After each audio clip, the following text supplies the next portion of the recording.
So I wasn't sure if I wanted to include this on the meditation that I read today's, and then when I got going on that, I forgot about it. But so here's an interesting coincidence. So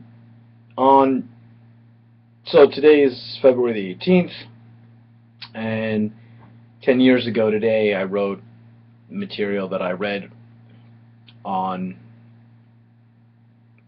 and have titled PPM 6, Poetic Phenomenological Meditation number 6. It's archived on the blog Being and Learning, and it's part of that project.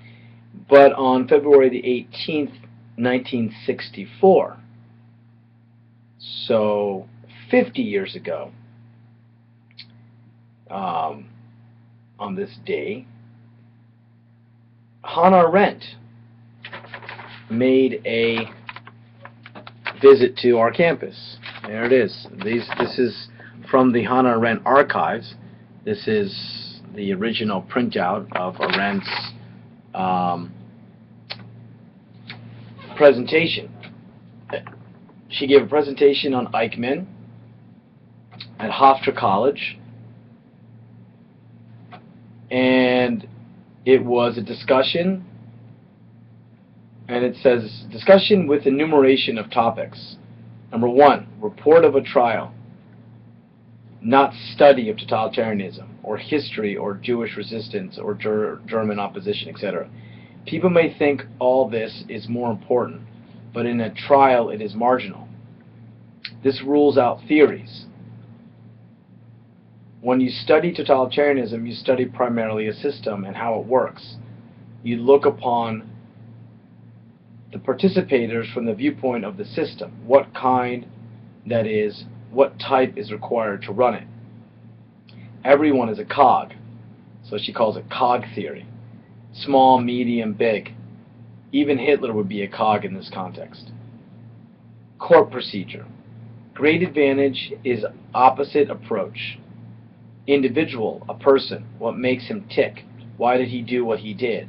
Why did he function? What were his deeds? All this.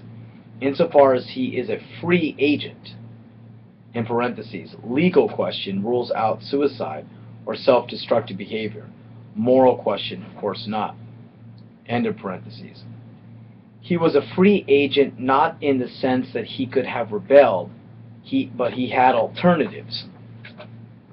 Number 2, hence, question of conscience, whether he has acted upon superior orders or as an executioner of acts of state is irrelevant. Moral question is, could he tell right from wrong? Would every sane person have been able to tell? Judgment said he had killed voice of conscience in himself. Was this true? He himself said, who am I to judge? Parentheses, Pontius Pilate. Everybody seemed agreed. B. If I had not done it, someone else would, or nearly everyone else would. Is this a sufficient argument?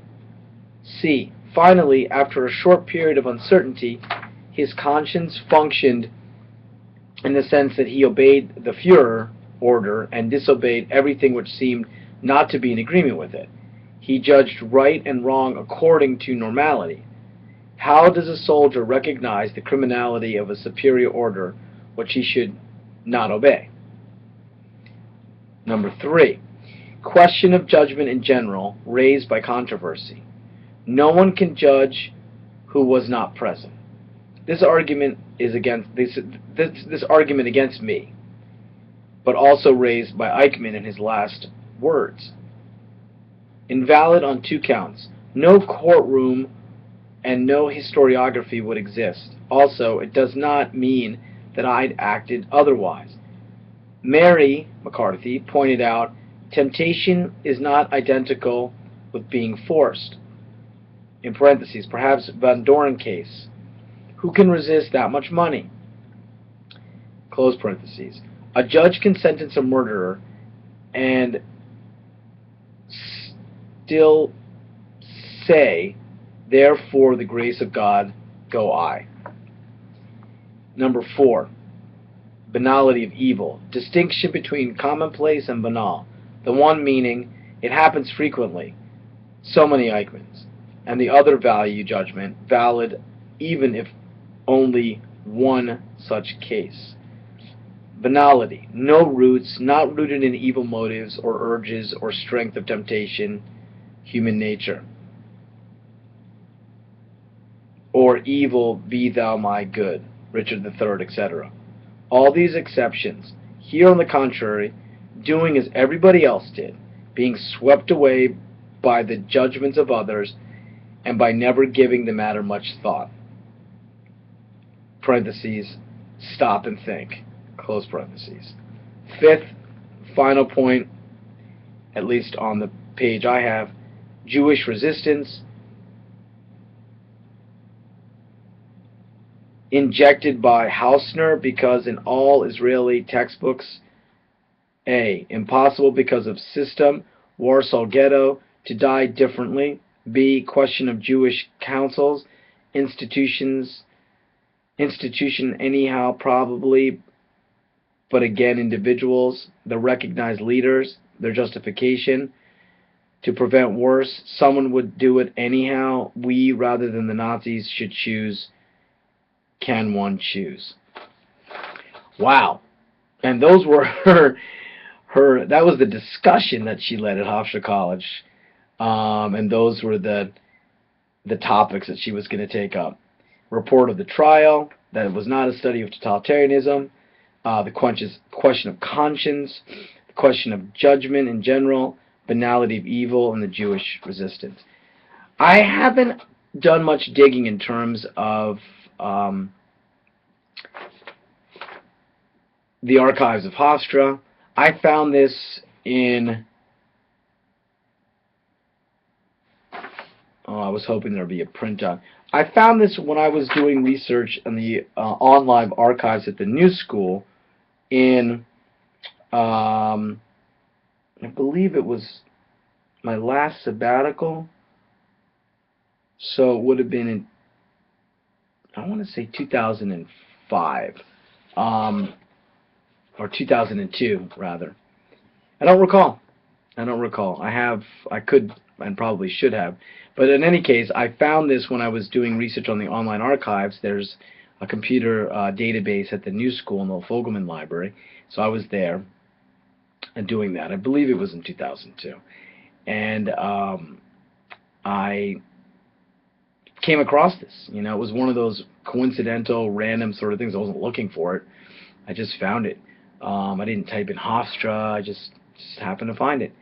And I found it again in January as I was teaching Arendt again in a course, graduate class. And in the graduate class, Arendt's work really took center stage. It wasn't the plan for it to do that, it just did it. From the beginning, when we started off the course with reading an excerpt from The Human Condition, the beginning of the chapter 5 on action, and then when we came back to her and we read an excerpt from Thinking and Moral Considerations. So, and the concept that came out of that course for me was spontaneity. That's something I've been trying to follow up on. And so I went back and I was looking at one of the places where I keep a lot of my stuff on Arendt. This was the accordion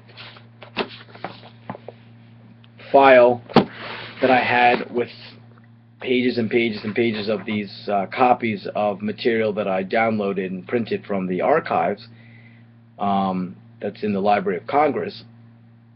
And I was just happened to be looking through that in January, and I found this. And I thought that on the anniversary of that presentation, which is today, February the 18th, 50 years ago today, I would read what Arendt had prepared for that day, and that would be that. I don't want to weigh in on what she had to say, or that is to say, you know, offer sort of an interpretation. I think it's fascinating. I think it's important. I think it's exciting that she was here. And yeah, I think that's about all I want to say. So to Hannah Arendt, I raise a mug in tribute to her and her being here on February the 18th, 1964, 50 years ago today. We commemorate it. I commemorate it as a proud graduate of the New School for Social Research, where Arendt was a professor, and I had the good fortune of TAing a course taught by Richard Bernstein and Jerome Cohn, who is the director of the Hannah Arendt Center that's based at the New School, and he certainly is the main archivist of Arendt's papers. And of course, he was her one-time research assistant. So that was a great opportunity. It was an amazing experience. It was the first course that was taught on Arendt at the New School ever. It was in 1991, I believe it was, the spring of 1991. So I believe it was 16 years after she had passed away. Although I may have my dates incorrect, and I shouldn't, but I do. But at any rate, we commemorate Arendt being at Hofstra on a date that we know of, which was February the 18th, 1964. This date, 50 years ago, here on this campus at Hofstra, which was then called Hofstra College.